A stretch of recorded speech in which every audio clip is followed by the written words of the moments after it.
आजकल किडनी के रोग बहुत ज़्यादा देखने को मिलते हैं। बहुत से लोग अनजान हैं और बहुत से लोग जानबूझ करके भी वो सारे काम करते हैं जिससे हमारी किडनियां खराब होती हैं। सिर में दर्द हो गया, एक दवा ले लिए, बुखार हो गया, एक दवा ले लिए। इन पेन किलर का इतना ज़्यादा प्रभाव हमारे शरीर पर पड़ता है और ख़ास करके किडनी पर। एंटीबायोटिक दवा का क्या डोज है, लेकिन हम लोग खुद केमिस्ट के पास जाते हैं और उन दवाओं को यदि 5 दिन का डोज वाला है तो 15 दिन भी खाते हैं, 1 महीना खाते हैं। इसका भी बहुत बड़ा प्रभाव हमारे किडनी पर पड़ता है। जंक फूड बहुत ज़्यादा खाते हैं। जंक फूड में सोडियम और प्रिजर्वेटिव MSG जिसे सोडियम ग्लूटामेट, मोनोसोडियम ग्लूटामेट नाम का एक कंपोजिशन होता है जिसका प्रभाव हमारे हार्ट और किडनी दोनों पर पड़ता है। नमस्कार, D5 चैनल हिंदी देख रहे दर्शकों का मैं वंदना स्वागत करती हूं। आज एक बार फिर हम जुड़े हुए हैं डॉक्टर नवीन श्रीवास्तव से। डॉक्टर नवीन श्रीवास्तव, आपका बहुत बहुत स्वागत है हमारे इस प्रोग्राम में। आपका भी बहुत बहुत स्वागत। डॉक्टर श्रीवास्तव, आजकल किडनी के रोग बहुत ज़्यादा देखने को मिलते हैं, तो सबसे पहले ये बताइए कि ये रोग होता क्यों है? किडनी का रोग एक बहुत गंभीर बीमारी है और इसके लिए हम 100% रिस्पॉन्सिबल हैं। किडनी की जितनी भी बीमारियां होती हैं, बहुत से लोग अनजान हैं और बहुत से लोग जानबूझ करके भी वो सारे काम करते हैं जिससे हमारी किडनियां खराब होती हैं। जिसमें सबसे पहला है शराब का सेवन। शराब का सेवन और टोबैको का सेवन से हमारी किडनियां बहुत ज़्यादा खराब होती हैं और हम बिल्कुल शौक के कारण अपनी किडनी पर ध्यान नहीं देते हैं। बाद में लाखों रुपए हमको खर्चा करना पड़ता है। हम एक एक चीज़ पर पूरा डिटेल में चर्चा करेंगे, हम क्या करते हैं जिससे हमारी किडनियां खराब होती हैं। सबसे पहला कारण किडनी खराब होने का आज के समय में डायबिटीज़ का रोगी है। जब हम डॉक्टर के पास डायबिटीज़ का प्रॉब्लम लेकर के जाते हैं तो मॉडर्न मेडिकल साइंस के जो डॉक्टर हैं वो हमको शुरू में सिंगल कम्बिनेशन का मेडिसिन देते हैं। वो दवाओं का सेवन हम लोग कुछ दिन तक करते हैं। सिंगल कम्बिनेशन मेडिसिन में मेटफॉर्मिन नाम का कंपोजिशन का मेडिसिन देते हैं। वो दवाओं का सेवन जब कुछ दिन तक करते हैं, साल भर, 6 महीना, 2 साल, उसके बाद हमको डबल कम्बिनेशन का मेडिसिन दे दिया जाता है जिसमें मेटफॉर्मिन और ग्लिमिप्राइड साथ में ऐड कर दिया जाता है। फिर हम लोग उसको साल 2 साल यूज करते हैं तो फिर हम लोग को उसके साथ ट्रिपल कम्बिनेशन में मेडिसिन दे दिया जाता है, इसमें पायोग्लूटाजोन ऐड कर दिया जाता है। फिर इस मेडिसिन को हम लोग सेवन करते हैं, हमारा डायबिटीज़ अनकंट्रोल्ड ही रहता है।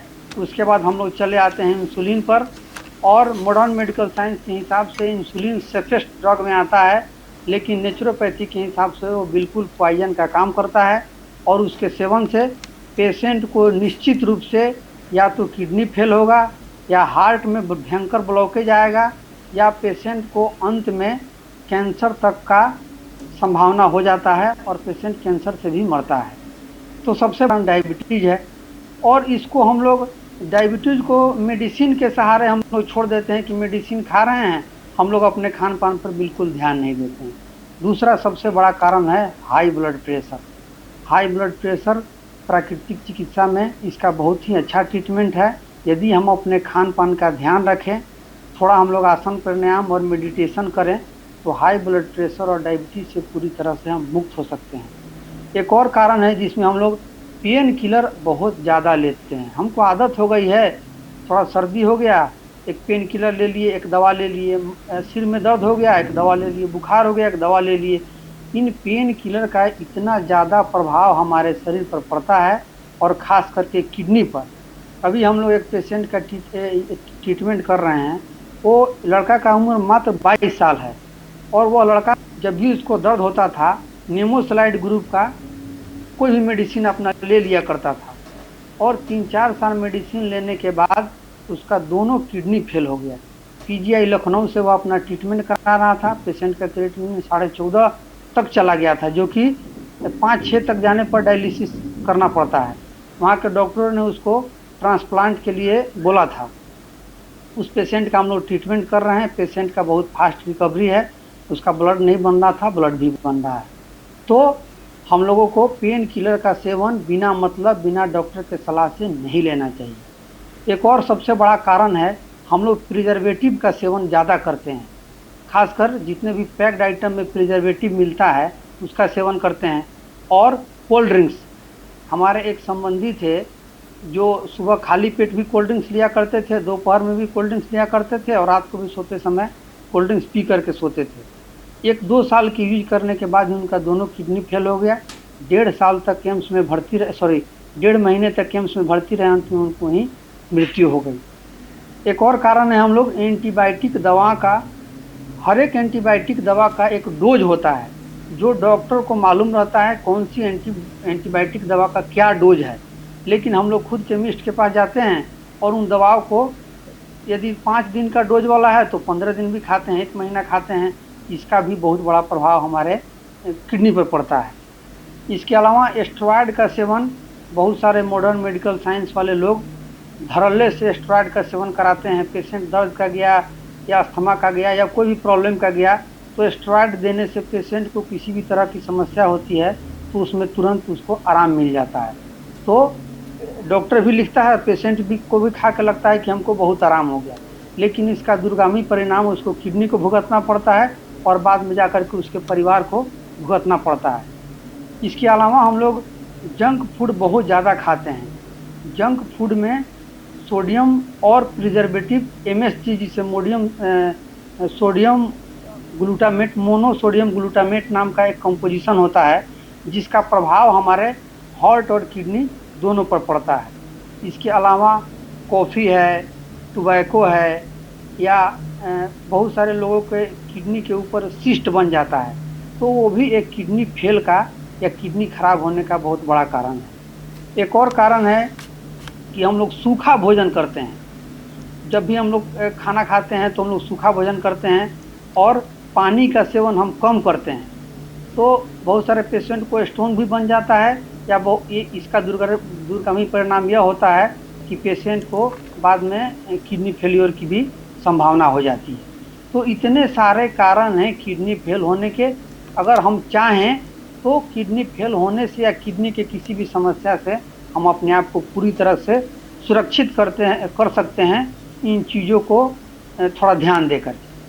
क्या ये एक जेनेटिक रोग है? प्राकृतिक चिकित्सा के हिसाब से कोई भी रोग जेनेटिक नहीं होता है। ये जितने भी रोग होते हैं प्राकृतिक चिकित्सा के सिद्धांत के हिसाब से हमारा गलत रहन सहन और ख़ासकर गलत भोजन ही हमारे जितने भी रोग हैं उसका कारण है। गलती हम करते हैं और दोष अपने माता पिता, दादा दादी और नाना नानी पर मढ़ देते हैं। ये बिल्कुल गलत बात है। 100% हम अपने बीमारी के लिए 100% हम ही रिस्पॉन्सिबल हैं और किडनी का रोग जेनेटिक नहीं होता है। किस उम्र में सबसे ज़्यादा होता है किडनी का रोग?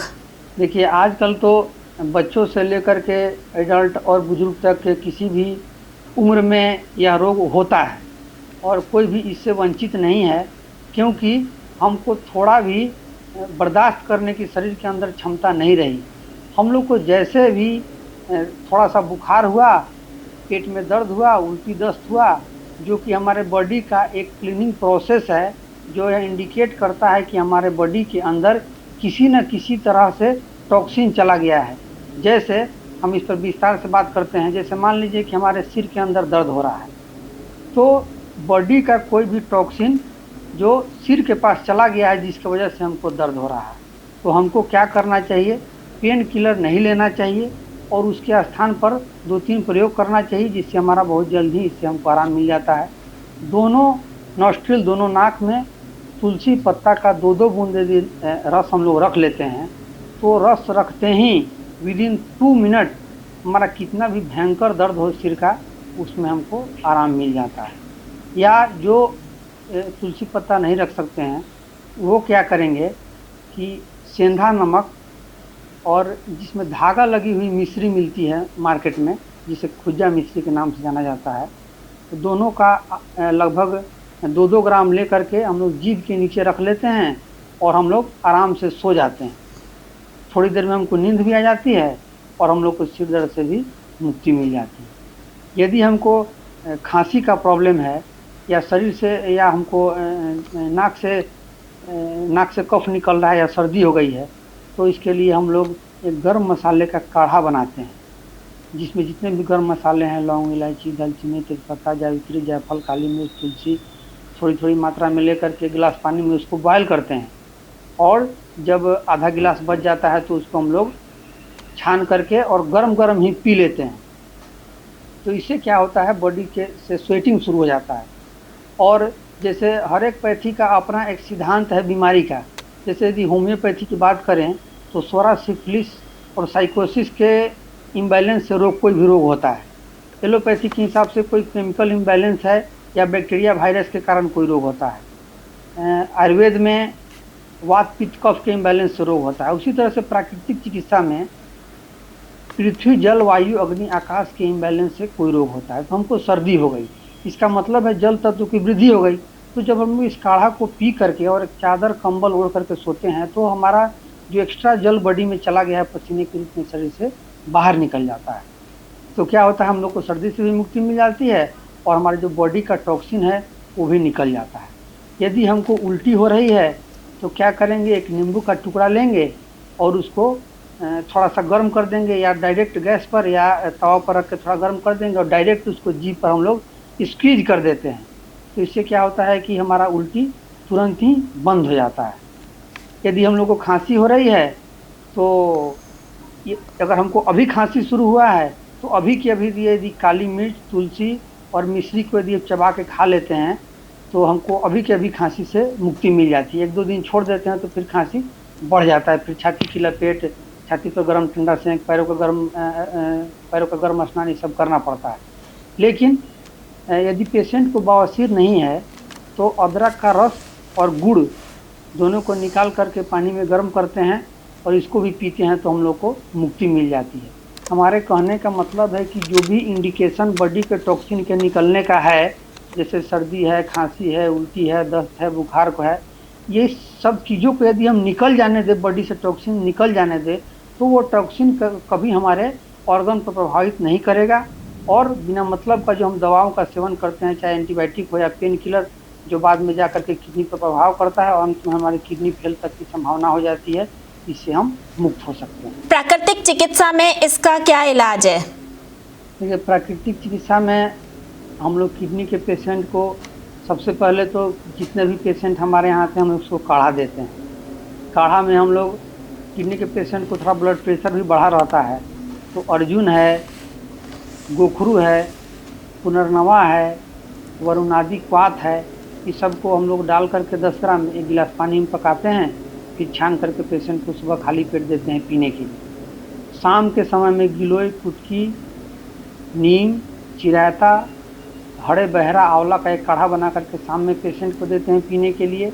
पेशेंट को 3 टाइम ग्रीन जूस देते हैं, जिसके अंदर धनिया की पत्ती, आंवला का जूस और पेठा का जूस, इसको मिला करके हम लोग 3 टाइम उसको पीने के लिए देते हैं। पेशेंट को कुक्ड फूड दिन में नहीं देते हैं खाने के लिए। रात में जौ के आटे की बनी हुई रोटी और बॉइल्ड सब्जी देते हैं खाने के लिए। पेशेंट को सुबह के समय, रात को सोते समय 2 टाइम एनिमा देते हैं।